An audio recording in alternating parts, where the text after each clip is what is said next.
Networking ගානක් හදනකොට අපි පාවිච්චි කරන ප්‍රධාන ක්‍රමවේදයන් දෙකක් තියෙනවා. පළවෙනි එක තමයි ෆික්ස් ලෙන්ත් සබ්නෙට් මාස්ක් එක. එහෙම නැත්නම් එකම හොස්ට් එකක් කොටස් වලට බෙදාගෙන යන එක. එහෙම නැත්නම් දෙවෙනි එක තමයි variable length subnet mask එක. ඒ කියන්නේ හොස්ට් එක වෙනස් වෙනවා. හරි. මෙන්න මේ වගේ කතන්දරයක් තමයි ඕක ගැතුලේ අන්තර්ගත වෙලා තියෙන්නේ. හරි. දැන් ඔයා හිතන්න මෙන්න මේ වගේ පොඩි මම කොටසක් ගන්නවා. හරි. දැන් මේ කොටස ඇතුලේ මෙතන A B C සහ D විදියට ප්‍රධාන අවස්ථා හතරකට එහෙම නැත්නම් උපජාලයන් හතරකට මම මේ ගාන බෙදලා තිබෙනවා.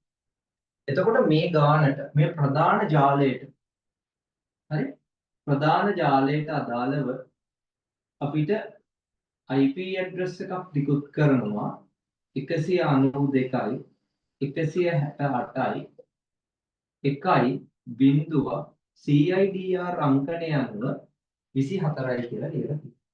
හරි. CIDR අංකණය අනුව 24යි කියලා ලියලා. ඒතර ඔන්න ඔච්චරයි අපිට ගානේ දීලා තියෙන උපජාල හතරක් තියෙනවා ප්‍රධාන ජාලයට මේ IP address එක දෙක තියෙනවා. මේ ජාලයන් සඳහා IP ලිපින බෙදී යන ආකාරය ගණනය කරන්න කියලා කියනවා. එතකොට මේක ඇතුලේ තියෙන කම්පියුටර්ස් ප්‍රමාණය මෙන්ෂන් කරලා නැහැ. ඔයාට පොදුවේ මේ හැම එකකටම කම්පියුටර් කීයක් ඕනද කියන එක බෙදන්න පුළුවන්. ඒක තමයි මේ ගානේ මූලික අරමුණ වෙන්නේ. එතකොට මේ IP ලිපිනය ගත්තොත් එහෙම ඔයා දන්නවා IP ලිපිනයක වළංගුතාවය කියන කොටස යටතේ 192යි 168යි 1.0 කියන IP ලිපිනය ගත්තොත් මෙයා C පන්තියට අයත් IP ලිපිනය. මේකේ මෙන්න මේ පළවෙනි ඇඩ්‍රස් එක අපි ජාල ලිපිනයේ විදිහට හඳුන්වනවා. right? එහෙම නැත්නම් අපි net IP කියලා කියනවා. ඊට පස්සේ මේ IP address එක පවතින්න පුළුවන් ආකාරයෙන් මෙන්න මේ විදිහට තියෙනවා.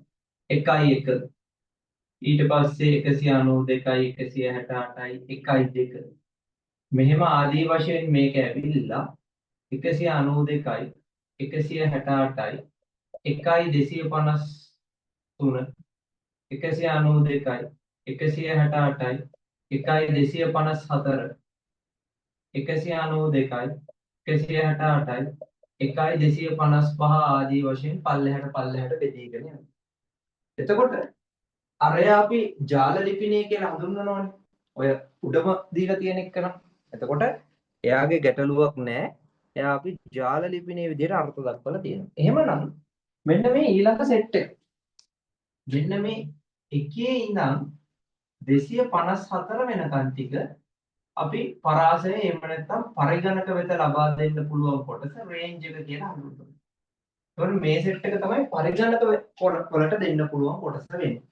ඊළඟට අන්තිම එකන ජාලයේ අවසානයේ හඳුනා ගැනීමට අපි එයාට කියනවා විකාශන ලිපිනය කියලා. විකාශන ලිපිනය. එහෙම නැත්නම් මෙයා හඳුන්වන විශේෂ නම තමයි broadcast IP කියන්නේ. broadcast IP එකක් කියලා කියනවා. එතකොට ඔන්න ඔය කරුණු ටිකත් ඔයාට යම් අවබෝධයක් තියෙන්න ඕනේ මේ වගේ ගානක් හදන්න. ඔය පරාසය ඇතුලේ තමයි මේ IP address එක විචලනය වෙන්නේ කියන එක පිළිබඳව යම් අර්ථ දැක්වීමක් ඔයාගේ ඔළුවේ තියෙන්න ඕනේ. එහෙම නැතුවම ඒත් අපිට ගාන හදන්න බෑ. දැන් මේ IP address එක මෙන්න මේ ප්‍රධාන ජාලය වෙත තියෙන IP address එක උපජාලයන් වලට වෙන් කරන්න ඕනේ සමාන විදියට. සමානව කොටස් හතරකට හරි කොහොම හරි වෙන් කිරීමේ අවශ්‍යතාවය එනවා. එතකොට අපි මොකද කරන්නේ? අපි බලනවා අපි ගාව දැන් යම් සූත්‍ර කීපයකුත් තියෙනවා. අපි බලනවා මෙන්න මේ වගේ කතන්දරයක්. පළවෙනි ස්ටෙප් එක තමයි මම මේක ඉවත් කරන්න. මේක අපි කලින් සාකච්ඡා කරපු කොටසක් නිසා මෙන්න මේ වගේ. හරි. අපිට හදන්න පුළුවන් මෙහෙම. උපජාලනයේට පෙර උපජාලකරණයට පෙර. හරි. උපජාලකරණයට පෙර කොහොමද තියෙන්නේ? පෙර සබ්නෙට් මාස්ක් එක ඇතුලේ එකේ ඒවා 24ක් තියෙනවා කියලා කියනවා. එහෙනම් 1යි 2යි 3යි 4යි 5යි 6යි 7යි 8යි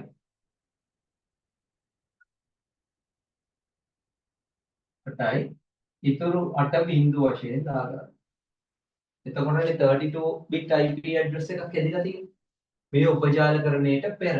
මේක අනිත් පැත්ත හැරෙව්වොත් එහෙම 255 ඒව තුනකුයි බිංදුවකුයි එනවා. උපජාලකරණයට පෙර මේක ඇතුලේ තියෙන සබ්නෙට් මාස්ක් එක විදිහට. දැන් මට අවශ්‍යතාවයක් තියෙනවා උපජාලකරණයට පසු මේක කොහොම වෙයිද කියලා බලන්න. එහෙනම් අපි බලමු මෙහෙම. උපජාලකරණයට පසු උපජාලකරණයට පසු මේක ගත්තොත් එහෙම දැන් ඔයාට තේරෙනවා උපජාල හතරක් තියෙනවා මේ ගාන ඇතුලේ. එහෙමනම් ඔයා තව සමීකරණයක් තියෙනවා උපජාල සමානයි 2යි net bit කියලා. එහෙනම් 4 සමානයි 2යි net bit. එහෙමනම් net bit ප්‍රමාණය පාද සමාන නිසා දර්ශකත්වයේ විදිහට ගත්තාම net bit ප්‍රමාණය සමානයි 2යි කියලා එනවා. අර උපජාලකරණයට පෙර තිබුණ IP ලිපිනය තුල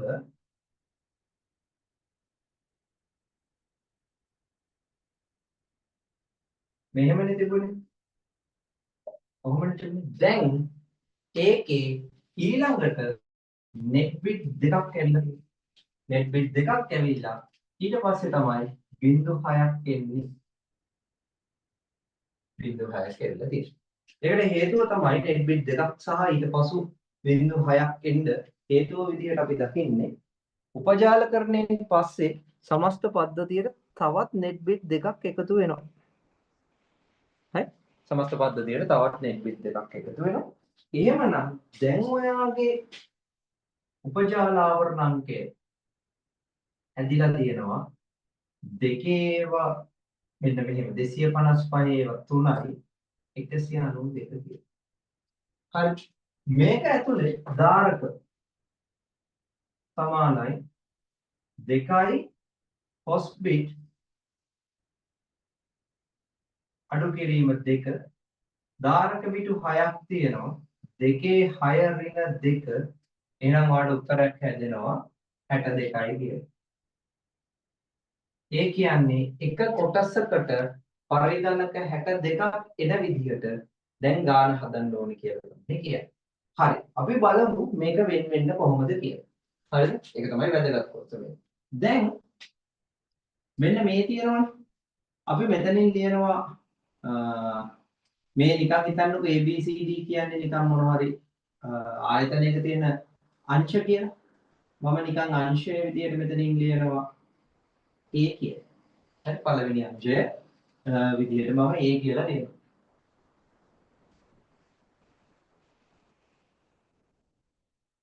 හරි පළවෙනි දෙන අංශය A. එතකොට ඒකේ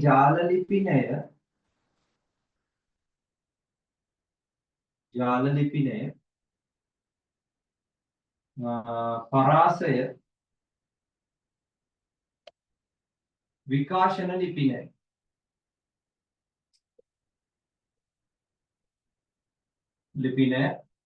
තමයි දැන් මම හදන්න යන්නේ.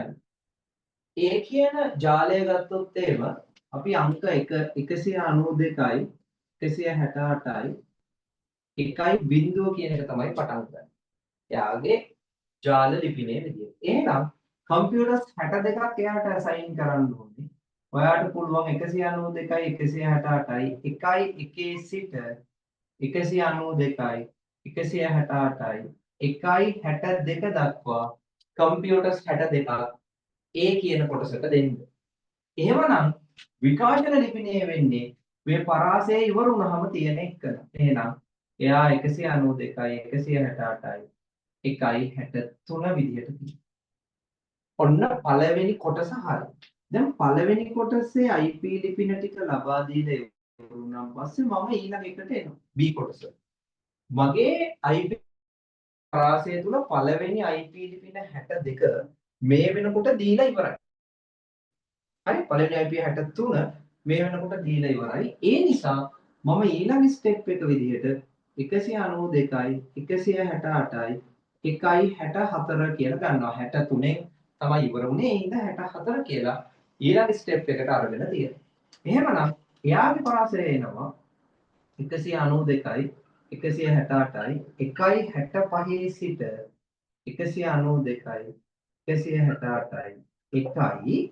දැන් ඔන්න ඔයාලට පුංචි ගැටලුවක් එන අවස්ථාවක් තියෙනවා. ඒ තමයි මෙන්න මේ 65ට 62ක් එකතු වුණාම හරිද? 65ට 62ක් එකතු වුණාම කීයද එන්නේ කියන එක. හරි? 65ට 62ක් එකතු වුණාම 127යිනේ. හැබැයි අපි ගන්නෙ 65ත් එක්ක.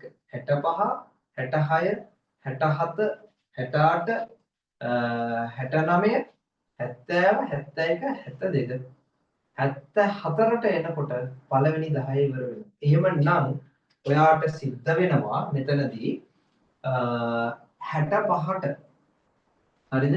65ට එකතු කරොත් 62ක් උත්තරය 126යි කියලා ගන්න. මොකද 65ත් සමග තමයි මේ කතා කරන්නේ.